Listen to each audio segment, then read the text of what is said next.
The day began with a somber gray sky, a fitting backdrop for the funeral. People gathered in quiet clusters at the cemetery, their faces etched with grief. The air was heavy, not just with sorrow, but with an unspoken tension, as though the world itself held its breath. The deceased, an old man named Elias, was a figure of mystery in the small village. Known for his reclusive nature and whispered about past, he had lived on the outskirts, his modest home bordered by an overgrown field. Few knew him well, yet many were drawn to the funeral out of curiosity as much as respect. A lone black horse stood by the gravesite, tethered to a nearby post. Its presence was unusual. No one could recall seeing it before. The animal seemed restless, pawing the ground with its hooves, its dark eyes glinting with an energy that made onlookers uneasy. "Whose horse is that?" someone whispered, but no one had an answer. The murmurs faded as the service began, the priest's voice rising and falling in solemn tones. Elias's wooden coffin rested on the edge of the open grave, adorned with a simple wreath of wildflowers. It looked sturdy, built to endure time and elements. But as the final prayers were spoken, the horse broke free from its tether with a sudden, violent movement. Gasps rippled through the crowd as it bolted toward the coffin. Chaos erupted.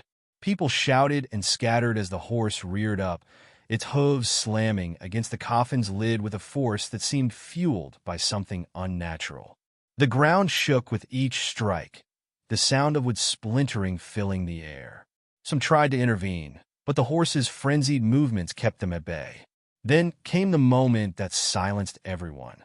As the coffin lid cracked open, a faint, unmistakable sound emerged, a muffled cry. It was faint but clear enough to send a chill down every spine. Eyes widened in disbelief, and hands flew to mouths. "Did you hear that?" Someone gasped, their voice trembling.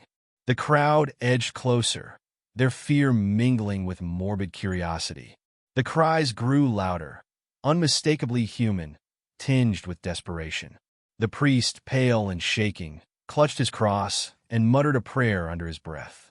No one knew what to do. Was this a trick of the mind? Or had they just witnessed the impossible? Before anyone could act, the horse stepped back, its breath visible in the cold air, nostrils flaring. It seemed to calm, its wild energy dissipating as quickly as it had come. The people, however, were far from calm. Some began to argue in hushed, frantic tones about whether they should investigate further. Others stood frozen, unable to tear their eyes away from the damaged coffin.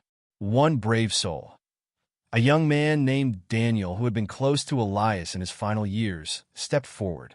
His hands shook as he gripped the edge of the coffin. "We can't just leave it like this," he said, his voice steady despite the fear in his eyes. The crowd watched, holding their breath as Daniel pried open the broken lid. What they saw inside made their hearts race and their knees weak. But what it was, well, let's just say it was nothing anyone could have prepared for. Inside the coffin, there was no body, at least not in the way anyone had expected. Instead, a tattered bundle of blankets lay there, shifting slightly as if something within was alive. The muffled cries grew louder, sharper, and undeniably human. The crowd recoiled in shock, some crossing themselves, others murmuring nervously.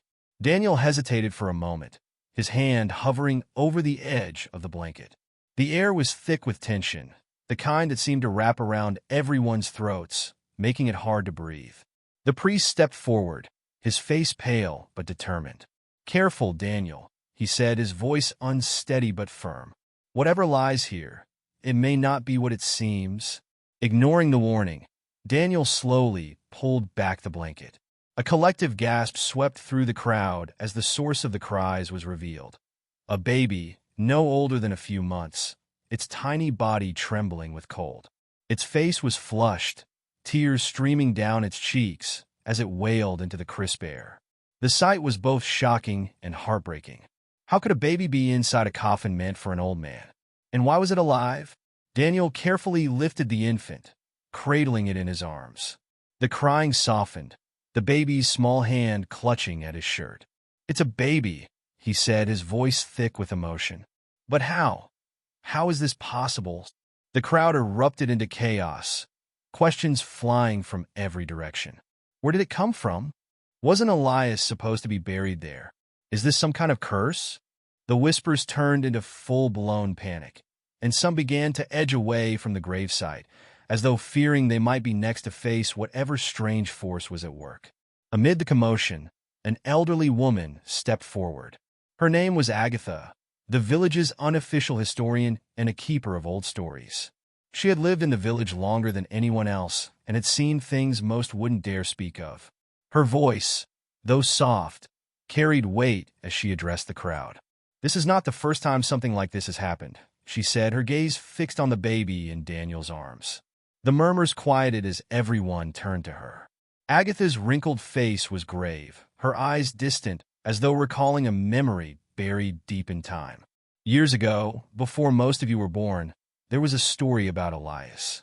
He wasn't always a recluse, you know. He was once a young man with dreams and a heart full of love. But that love led to tragedy." Agatha paused, her hands trembling slightly as she clasped them together. "Elias fell in love with a woman from another village. A woman, they said, was cursed. People warned him to stay away, but he wouldn't listen. They were married in secret, and for a time, they were happy. Then, one day, she vanished without a trace. Some say she was taken. Others believe she fled. Elias was never the same after that. He withdrew from the world, his heart broken and his spirit shattered." The crowd hung on her every word, their fear momentarily replaced by curiosity. "But what does that have to do with the baby?" someone asked, their voice breaking the heavy silence. Agatha looked at the child again, her expression unreadable.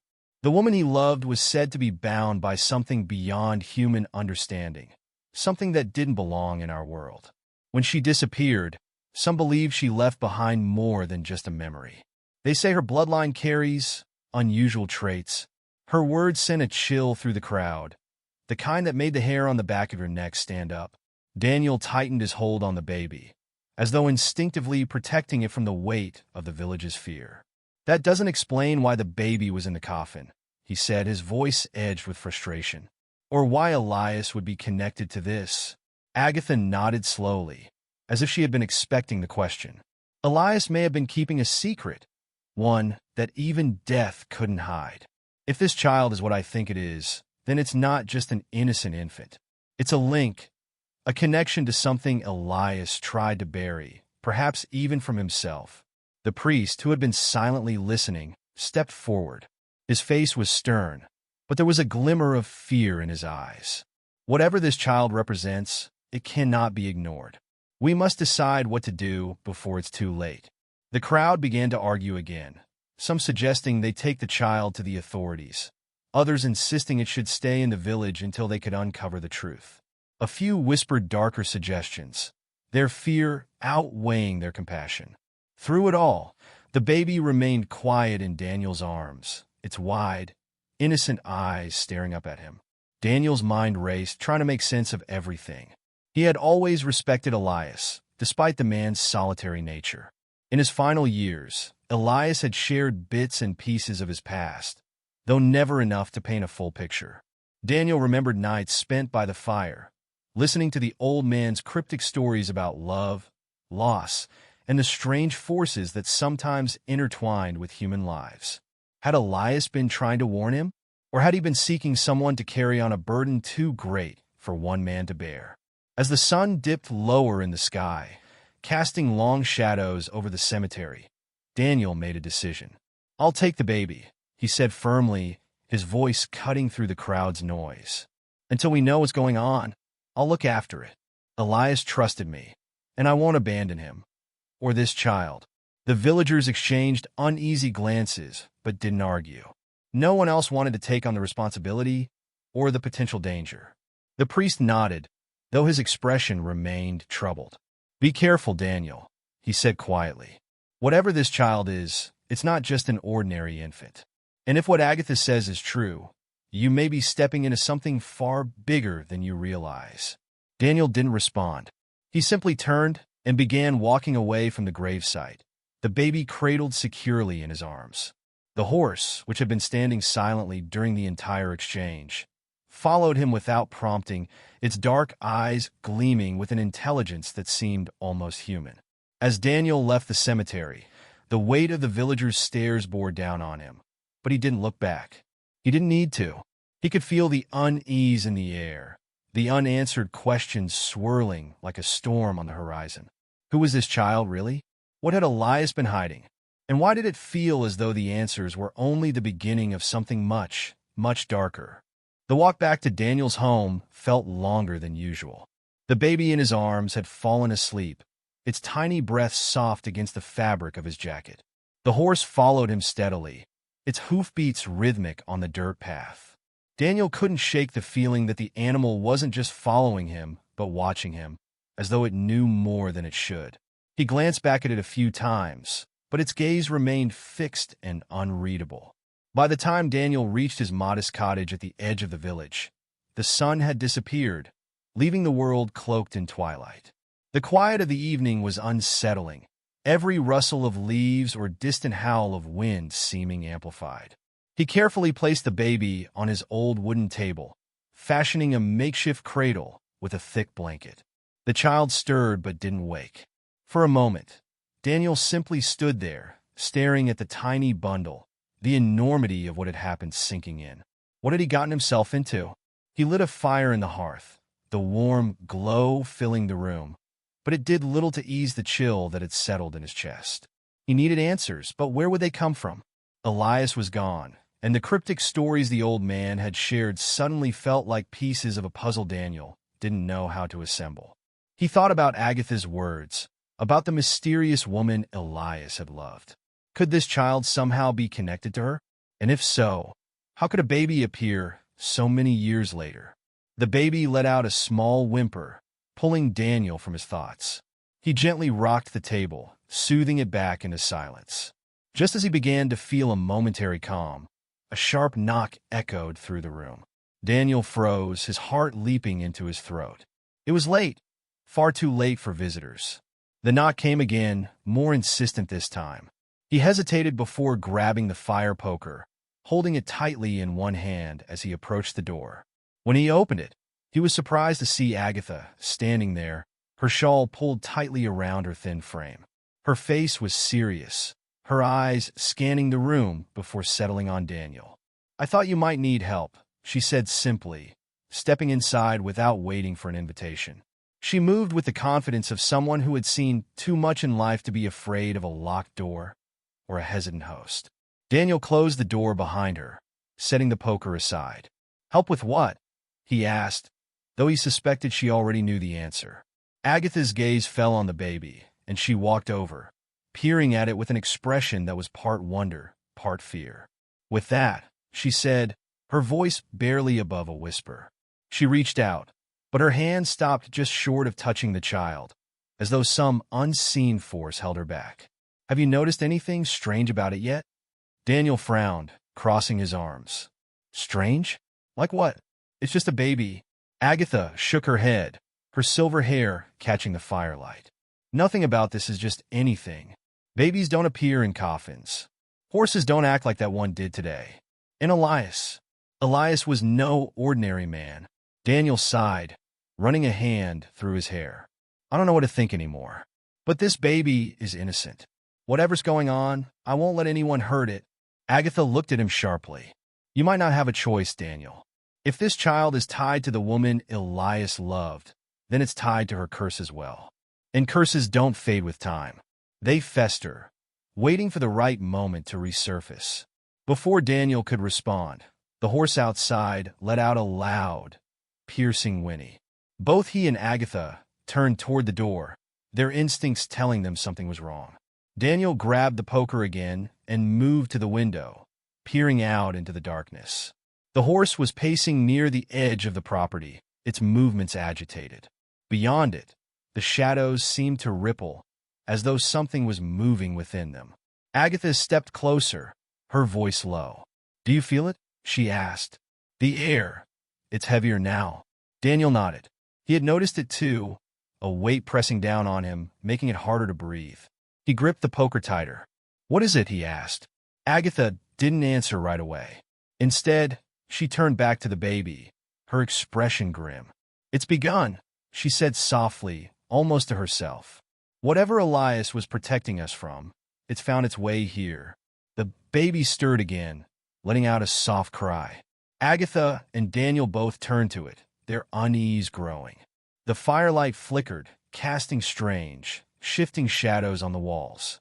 For a brief moment, Daniel thought he saw something move in the corner of the room, a shape that shouldn't have been there. He blinked, and it was gone. Agatha took a deep breath, steadying herself. "We need to leave," she said, her voice firm.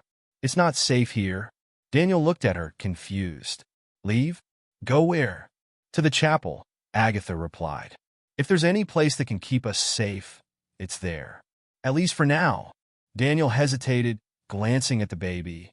He didn't like the idea of dragging it out into the night, but something about Agatha's tone left no room for argument. He carefully wrapped the child in the blanket, holding it close as they prepared to leave. The horse was waiting by the gate when they stepped outside, its eyes reflecting the faint light from the house. It snorted, stamping its hooves as though urging them to hurry. The journey to the chapel was tense, every sound in the night amplified by their fear. Daniel kept glancing over his shoulder, half expecting to see something or someone following them. Agatha walked beside him, her steps steady despite her age. The horse trailed close behind, its presence both comforting and unsettling. When they finally reached the chapel, the priest was waiting at the door, as though he had known they were coming. His expression was grave, but he said nothing, simply ushering them inside and bolting the heavy wooden door behind them. The small building was cold and quiet, the air thick with the scent of old wood and candle wax. Daniel placed the baby on a pew, its cries fading as it settled into the silence. The priest and Agatha exchanged a look, one that Daniel couldn't quite interpret. Finally, the priest spoke. "We'll need to perform a blessing," he said. "Whatever this child is, it carries a burden we can't ignore." Daniel wanted to protest, to demand answers, but before he could, the faint sound of footsteps echoed from outside. He froze, his heart pounding in his chest. The priest motioned for silence, his hand gripping the crucifix around his neck. The footsteps grew louder, stopping just outside the door. Then, in the stillness, a single knock reverberated through the chapel. The knock at the chapel door was soft, almost hesitant, but it carried an eerie weight that sent a shiver through the room. Daniel instinctively stepped closer to the baby, his hands trembling as he gripped the fire poker. The priest moved toward the door, but Agatha grabbed his arm, her expression urgent. "Don't open it," she whispered harshly. "Not until we know who, or what, is out there." The priest hesitated, his eyes flicking between Agatha and the door. Another knock followed, louder this time, more insistent. The sound echoed through the small chapel, making the candle flames flicker as if disturbed by an unseen wind. Outside, the horse whinnied sharply, its agitation clear even through the thick wooden walls. "Who's there?" the priest called, his voice steady but strained. Silence. No answer came, only the faint rustle of leaves outside. The priest's knuckles whitened as he gripped his crucifix, murmuring a prayer under his breath. Daniel glanced at Agatha, who stood rigid, her face pale but determined. "This isn't just someone from the village," she said softly, her voice barely audible. "Whatever knocked, it's testing us. It wants us to invite it in." Daniel swallowed hard, his throat dry. He thought of the baby, now stirring restlessly on the pew. It let out a soft cry, its tiny fists waving in the air. The sound seemed to cut through the tension, drawing all eyes to the infant. "Why would it want the child?" Daniel asked, his voice cracking. "What is so special about this baby?" Agatha's expression darkened, her gaze fixed on the door. "If Elias kept this child hidden, there must be a reason. And if that reason has followed us here, it's because it knows the child is vulnerable now."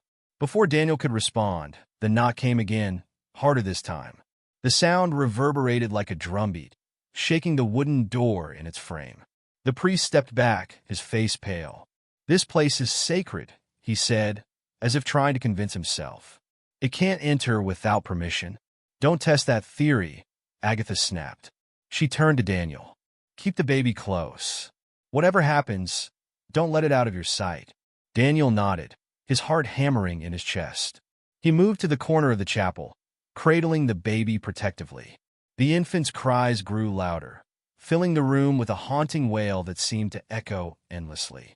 The horse outside neighed again, a sound filled with panic. Then came the sound of its hooves pounding against the ground, as if it were trying to escape something. Daniel felt his stomach drop. The horse, which had been so calm and deliberate before, was now in a frenzy. The priest turned toward the altar, lighting more candles and muttering prayers in a desperate attempt to strengthen the chapel's protection. Agatha, meanwhile, moved to the windows, peering out cautiously into the night. Her face hardened as she turned back to the others. "It's not alone," she said grimly. "There's more than one." Daniel's blood ran cold. "More than one what?" Agatha didn't answer immediately. She moved closer to the baby, her voice low and urgent. "These things, they're drawn to what they don't understand. The child isn't just a baby. It's something else, something tied to forces we can't see. They want it because they fear it, or because they want to use it." A sudden, loud bang rattled the door, making everyone jump. This wasn't a knock. It was a deliberate, violent attempt to break through. The priest clutched his crucifix tighter, his prayers growing louder. Daniel felt a surge of fear unlike anything he'd ever known. He pressed the baby closer to his chest, its cries growing shrill and piercing, almost as though it could sense the danger. Then, the door began to splinter. Small cracks formed in the wood, spreading like a spiderweb. The priest shouted a prayer in Latin, his voice echoing through the chapel. Agatha grabbed Daniel's arm, pulling him toward the altar. "There's a trapdoor," she said hurriedly. "Elias told me about it years ago. It leads to the old crypts. We can hide there." Daniel hesitated, his eyes darting between the splintering door and the baby in his arms. "Are we just going to leave the priest?" Agatha's face softened, but her tone was firm. "He knows what he's doing. He'll buy us time." Another loud bang echoed through the room, and this time, the door buckled slightly. The priest stood his ground, his prayers growing louder, defiant. Agatha yanked Daniel toward the altar, guiding him to a small, concealed door behind it. She pulled it open, revealing a narrow staircase leading down into the darkness. "Go," she urged, her voice filled with urgency. "I'll follow." Daniel didn't argue. He hurried down the stairs, the baby still wailing in his arms. The air grew colder as he descended, the stone walls damp and ancient. The flickering light from the chapel above barely reached him, and he stumbled in the darkness. Agatha followed quickly, pulling the trapdoor shut behind her. The crypt was small and musty, its walls lined with old, crumbling stone. The only light came from a faint crack in the floorboards above. Daniel crouched in a corner, rocking the baby gently in an attempt to calm it. Agatha leaned against the wall, her breath coming in shallow gasps. Above them, the banging on the door continued. A loud crash signaled that it had finally given way.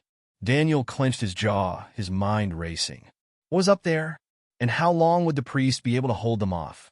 The baby's cries softened, replaced by a strange cooing sound. Daniel looked down, startled. The infant's wide eyes were staring past him, fixated on something in the darkness. A chill ran down his spine as he turned to follow its gaze. In the far corner of the crypt, shadows shifted unnaturally, curling and twisting like smoke. Daniel's grip on the baby tightened as he whispered, "Agatha, do you see that?" Agatha's face turned pale as she looked toward the corner. "Stay back," she warned, her voice trembling. "Don't go near it." The shadows continued to writhe, forming shapes that seemed almost human but were too distorted to be real. A low, guttural sound filled the crypt, resonating deep in Daniel's chest. The baby surprisingly didn't cry. Instead, it reached out a tiny hand, as if trying to touch the darkness. Daniel backed away, his heart pounding. "What is it?" he whispered, his voice barely audible. Agatha didn't answer. She was frozen, her eyes wide with fear. Whatever was in the corner wasn't just a shadow. It was alive, and it was watching them. The air in the crypt grew colder, heavy with an unnatural stillness that seemed to seep into Daniel's bones. He clutched the baby tightly, his knuckles white against the blanket, as the shadows in the corner twisted and writhed with purpose. The guttural sound deepened, reverberating through the small space like a warning drumbeat. Agatha moved slowly, placing herself between Daniel and the darkened corner, her body trembling but her stance protective. The baby let out a soft gurgle, its tiny fingers still reaching toward the shifting darkness. Daniel felt an instinctive urge to shield it, though he had no idea what he was protecting it from. Agatha's voice broke the silence, sharp and low. "Whatever you do, don't let it take the child. Do you hear me, Daniel? You cannot let it near."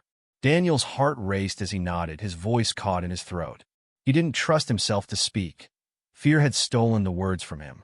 The shadows pulsed again, and for the briefest moment, they formed the outline of a face, distorted, hollow, yet strangely familiar.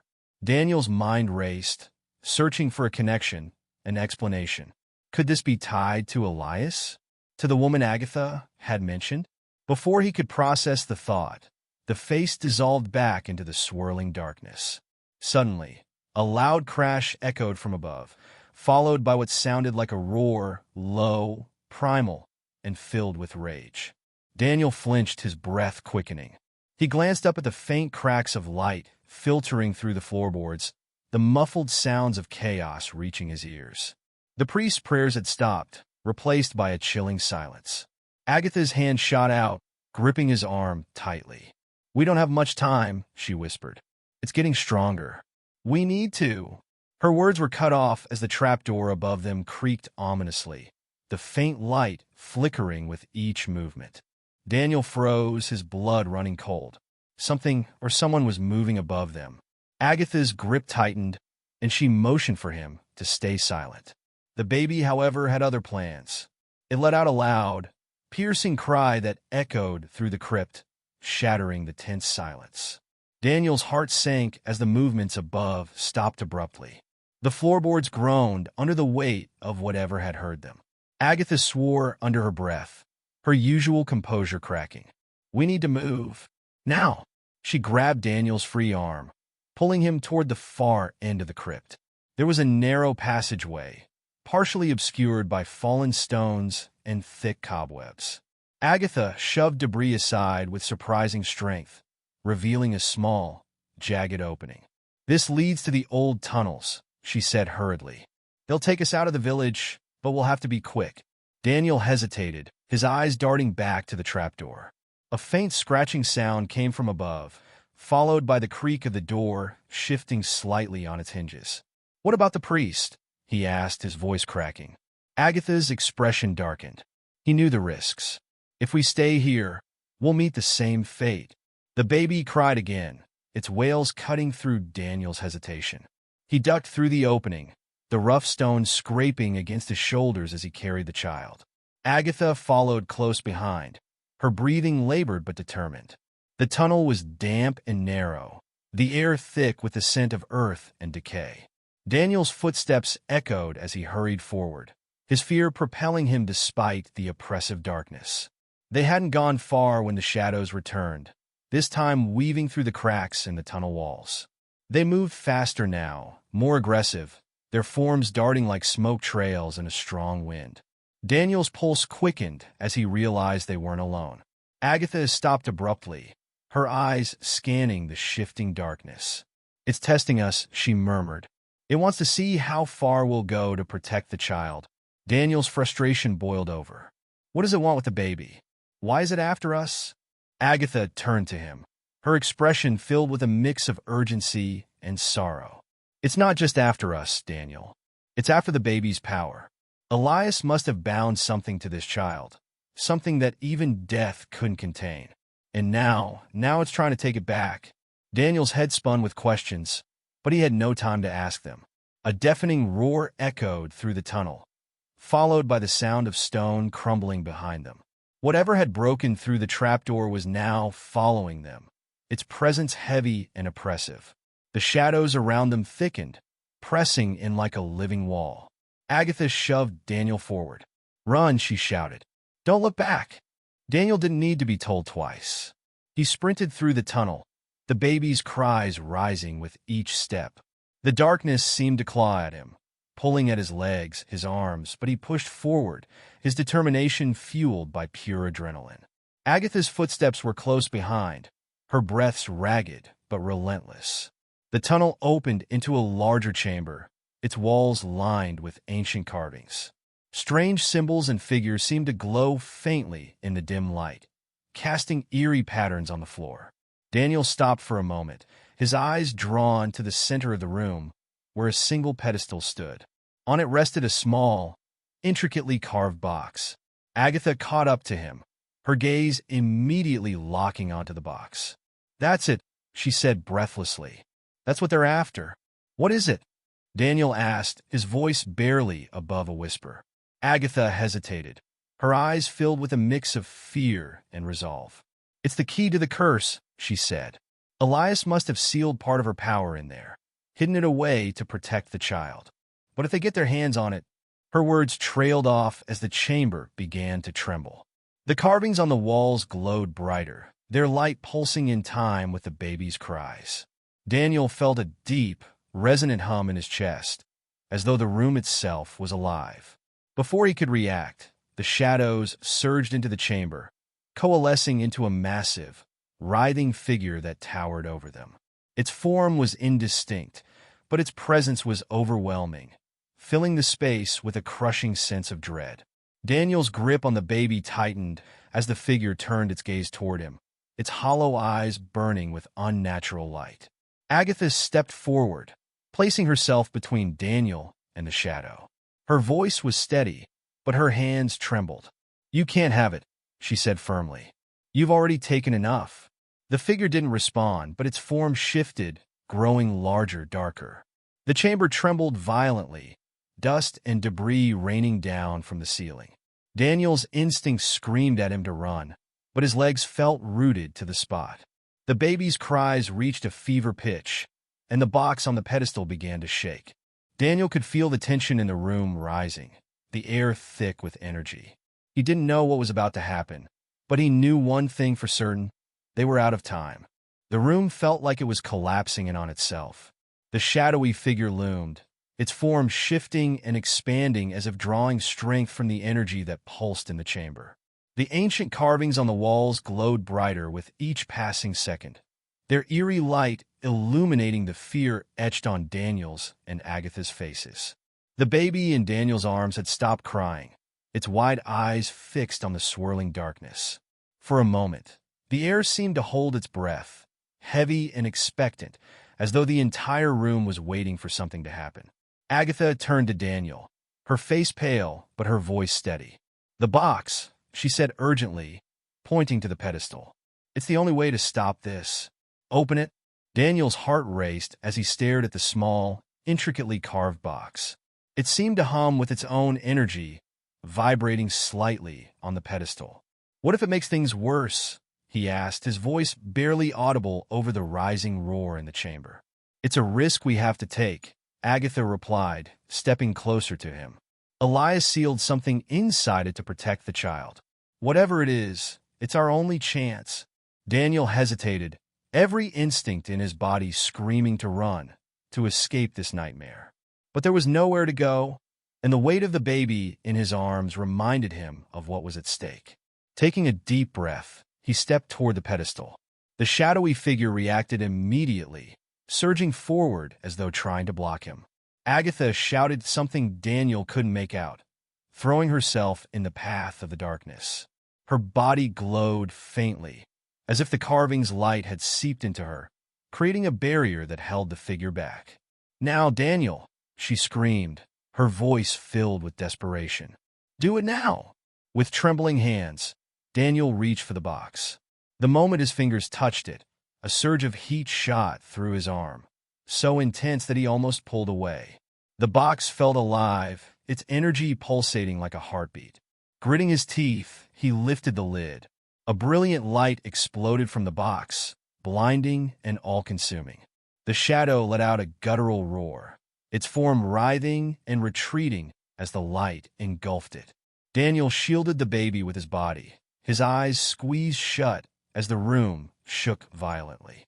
The carvings on the walls seemed to absorb the light, glowing with an intensity that made the chamber feel as though it were made of pure energy. Then, as suddenly as it had begun, the light faded. The roaring stopped, replaced by an almost deafening silence. Daniel opened his eyes slowly, blinking against the dim glow that remained. The shadow was gone, its presence erased completely. The carvings on the walls had dimmed, their light now soft and faint, as though they had expended all their energy. Agatha collapsed to her knees, her body trembling with exhaustion. Daniel hurried to her side, the baby still cradled tightly in his arms. "Agatha," he said, his voice hoarse, "are you okay?" She nodded weakly, her face pale, but her eyes filled with relief. "It worked," she whispered, a small, tired smile forming on her lips. The seal it held. Daniel looked down at the box in his hand, its once vibrant carvings now dull and lifeless. Whatever power it had held was gone, expended in that final moment. He glanced at the baby, who was now calm, its tiny hand clutching the edge of his shirt. The child's wide eyes met his, and for a moment, Daniel felt an overwhelming sense of peace, as if the baby understood what had just happened. "What was in the box?" he asked softly, his voice filled with awe and confusion. Agatha looked at the pedestal, her gaze distant. "It was part of her power," she said after a long pause. "Elias must have found a way to bind it, to contain it, so it couldn't harm the child. That's why they wanted it so badly. Without it, they're nothing but shadows." "Empty." Daniel nodded slowly, his mind still struggling to process everything that had happened. "And the child? What happens now?" Agatha reached out, her hand resting gently on the baby's head. "The child is free," she said, her voice soft but certain. "Whatever curse bound it has been broken, but it will still need protection. There are always those who seek power, who would exploit the innocent." Daniel looked down at the infant, a surge of determination filling him. "I'll protect it," he said firmly, "no matter what." Agatha smiled faintly, her strength slowly returning. "You've already proven that, Daniel. Elias chose well." The room fell silent again, the only sound the soft cooing of the baby. Daniel and Agatha sat together, the weight of the night's events settling over them. There was so much to process, so many questions still unanswered, but for now they were safe. The darkness had been defeated, and the child was safe. That was enough. Eventually, they made their way out of the tunnels, the early morning light filtering through the trees as they emerged into the open air. The village was quiet, the chaos of the night a distant memory. Daniel carried the baby close, its warmth a comforting reminder of why they had fought so hard. As they walked, Agatha turned to him, her expression thoughtful. "You know this isn't over, right? There will always be those who come looking, people who won't understand, who will fear what they don't know." Daniel nodded, his grip on the baby tightening. "Let them come," he said quietly. "We'll be ready." Agatha smiled, a hint of pride in her eyes. Together, they walked toward the horizon, the first rays of sunlight breaking through the clouds. The baby let out a small, contented sigh, its tiny hand reaching toward the sky as if it could touch the light. In that moment, Daniel felt a sense of hope he hadn't known in years. The past would always linger, its shadows a reminder of what they had endured, but the future was theirs to protect. And as long as the child was safe, there was a chance to build something better, a chance to heal, to grow, and to fight for the light.